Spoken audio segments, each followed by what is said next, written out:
3 साल कोई गांव, कोई कस्बा, कोई शहर, कोई तहसील, कोई जिला नहीं बचेगा।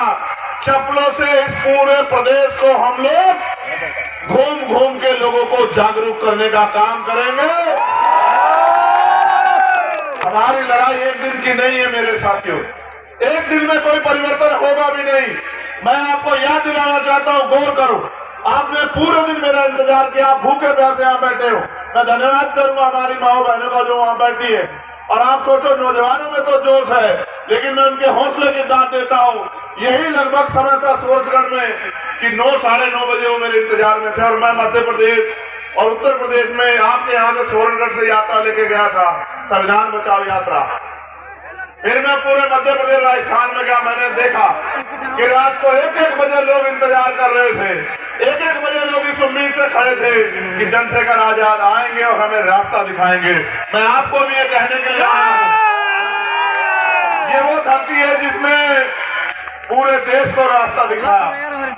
आजमगढ़, फूलपुर, लालगंज, ये वो धरती है जिसने पूरे देश को बहुजन समाज के आंदोलन को रास्ता दिखाया।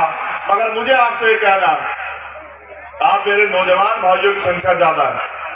जब राजतंत्र था देश में, तब राजा महाराजा उनके जो मंत्री थे वो बैठ के निर्णय लेते थे कि जनता पे किस तरह से राज करना।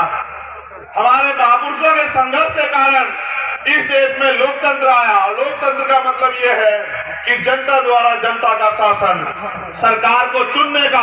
पहले रानी के पेट से राजा पैदा होता था, लेकिन अब राजा पैदा करने की ताकत आपके वोट में है।